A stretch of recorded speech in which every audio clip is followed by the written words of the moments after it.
नमस्कार, मैं हूं संजय शर्मा। आप देख रहे हैं 4 PM न्यूज़ नेटवर्क। ये इस देश में ही संभव है कि देश का शासन चलाने वाला, देश का गृह राज्य मंत्री, उसका बेटा बेकसूर किसानों पर गाड़ी चला दे, पूरे देश में हल्ला हो जाए, पूरे देश में आंदोलन हो जाए, मगर मंत्री जी की कुर्सी हिले ना। आपको याद होगा लखीमपुर खीरी का किस्सा। टेनी महाराज देश के गृह राज्य मंत्री, अमित शाह जी के दुलारे। अमित शाह जी गृह मंत्री हैं और टेनी महाराज गृह राज्य मंत्री हैं। उन्होंने लखीमपुर खीरी में एक रैली आयोजित की, भारतीय जनता पार्टी के सम्मेलन के टाइप की रैली थी। किसान पहुंच गए, किसान नाराज थे, किसान आंदोलन चल रहा था, काला झंडा लेकर पहुंच गए और डिप्टी सीएम केशव मौर्य को आना था। अब मंत्री के बेटे को यहां भला ये कैसे बर्दाश्त कि पिताजी की रैली और किसान काला झंडा दिखा दें। मंत्री का बेटा है, वो भी देश के गृह राज्य मंत्री का, जिसको देश के सारे डीजीपी सलाम करते हैं। उस मंत्री के बेटे को बर्दाश्त नहीं हुआ कि भला ऐसे कैसे हो सकता है कि पिताजी की रैली और ये किसान, ये मामूली किसान, इनकी इतनी हैसियत, इनकी इतनी हिम्मत कि ये काला झंडा दिखा दें। मंत्री के बेटे ने गाड़ी चढ़ा दी। ये घटना आपको सब याद होगा। आज मंत्री के बेटे को सुप्रीम कोर्ट से जमानत मिली है और सुप्रीम कोर्ट में न्यायमूर्ति सूर्यकांत की अध्यक्षता वाली पीठ ने वरिष्ठ अधिवक्ता सिद्धार्थ दवे की दलील को सुनने के बाद अपना फैसला सुनाया है। हालांकि न्यायपीठ ने गृह राज्य मंत्री अजय मिश्रा टेनी के बेटे आशीष मिश्रा को दिल्ली में रहने, जाने और अनुमति के साथ ये शर्त रख दी है कि वो किसी भी सार्वजनिक समारोह में भाग नहीं लेंगे। विचाराधीन लखीमपुर हिंसा के मामले में मीडिया में किसी तरह का कोई बयान नहीं देंगे। उत्तर प्रदेश में प्रवेश करने पर रोक जारी रहेगी। याद है, जनवरी में शीर्ष अदालत ने गृह मंत्रालय में राज्य मंत्री अजय मिश्रा टेनी के बेटे आशीष को 8 सप्ताह की अंतरिम जमानत दे दी थी। हालांकि उन्हें उस समय भी राष्ट्रीय राजधानी या उत्तर प्रदेश में प्रवेश करने की अनुमति नहीं थी। अब आप सोचिए, देश के गृह राज्य मंत्री के बेटे के लिए सुप्रीम कोर्ट कह रहा है कि तुम उत्तर प्रदेश में घुस नहीं सकते। क्या कोई और व्यक्ति नहीं मिला था मोदी जी को, अमित शाह जी को, जिसको गृह राज्य मंत्री बनाया जा सकता था? देश का स्टेट होम मिनिस्टर, पूरी दुनिया हम पर हंस रही है कि भारत में गृह राज्य मंत्री ऐसा है जिसका बेटा किसानों पर गाड़ी चढ़ा देता है। कई किसान मौके पर मर जाते हैं। लोग जलियांवाला बाग केस की याद कर रहे थे कि कैसे बेकसूर लोगों पे गोली चला दी गई थी। ये अभी भी भारत में हो रहा है। ये इसलिए हो रहा है क्योंकि सरकार को लगता है कि कोई फर्क नहीं पड़ता। सरकार को लगता है चाहे मजदूर मर जाएं, चाहे किसान मर जाएं, उनकी सेहत पर कोई असर नहीं पड़ने वाला। सरकार को लगता है कि किसान और मजदूर तो कीड़े मकोड़े हैं, ये मरते ही रहते हैं।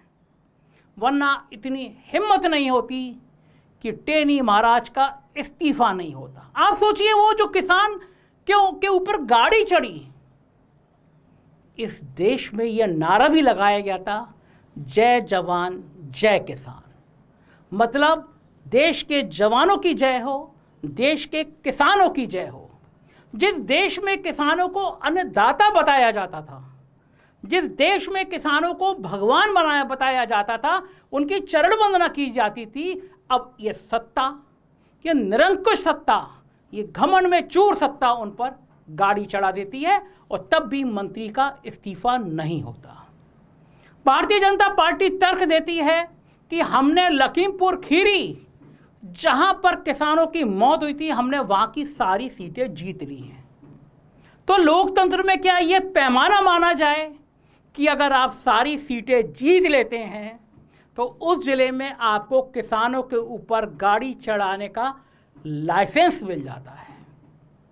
क्या लोकतंत्र में अब यह परंपरा और आगे बढ़ जाएगी? अगर आप किसी जगह से चुनाव जीत लेते हैं, किसी जिले की सारी सीटें जीत लेते हैं, तो क्या आप इतने निरंकुश हो जाएंगे कि किसानों के ऊपर गाड़ी चढ़ा देंगे? और देखिए, शर्म की बात तो यह है, सुप्रीम कोर्ट कह रहा है उत्तर प्रदेश में घुसना मत, और उत्तर प्रदेश के डीजीपी उनके पिताजी को सैल्यूट कर रहे हैं। क्या विडंबना है लोकतंत्र की, क्या तरीका है लोकतंत्र का। भारत का लोकतंत्र यहां तक आ जाएगा, भारत का लोकतंत्र इस हद तक आ जाएगा। प्रधानमंत्री जी ने संसद की चौखट चूमकर कहा था, 2014 में जब सत्ता मिली थी तब कहा था कि ये मेरा मंदिर है, ये लोकतंत्र का सबसे बड़ा मंदिर है, यहाँ से मैं अपराधियों को निकाल दूंगा, फास्ट ट्रैक कोर्ट बनाऊंगा, उन पर तत्काल मुकदमे चलेंगे, कोई अपराधी यहाँ रह नहीं पाएगा।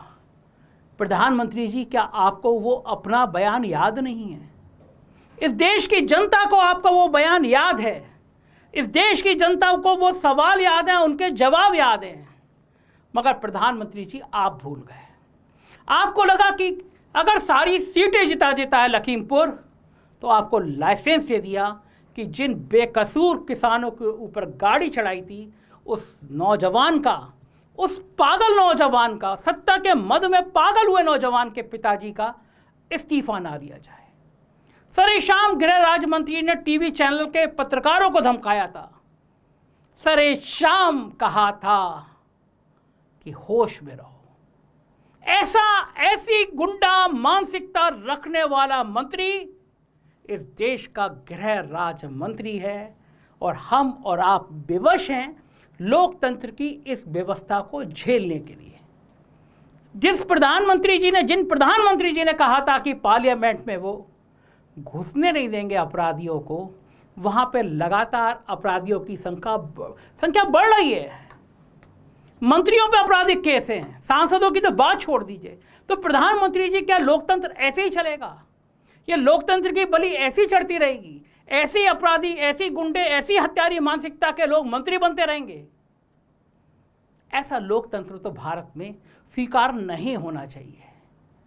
अभी भी वक्त है, आप सोचिए, मन लगा के सोचिए, और आप सारे दर्शक, मेरे दर्शक, आप लोग भी सोचिए। जिस देश के गृह राज्य मंत्री के बेटे को कहा जाए उत्तर प्रदेश में मत घुसना, क्या उसका गृह राज्य मंत्री बने रहना ठीक है? अपनी राय से अवगत कराइएगा, कमेंट में लिखिएगा। मेरे YouTube के नीचे ज्वाइन बटन है, सोच लीजिएगा। हम गोदी मीडिया ना थे, ना हैं, ना होंगे, आप हमारी ताकत हैं। ज्वाइन बटन को दबाइए, थोड़ी मदद कीजिए। हमारे राज्यों के चैनल हैं 4PM यूपी, बिहार, गुजरात, महाराष्ट्र, कर्नाटक, उन्हें भी सब्सक्राइब करिएगा। अपना प्यार बनाए रखिएगा, अपनी राय से भी अवगत कराइएगा। शुक्रिया।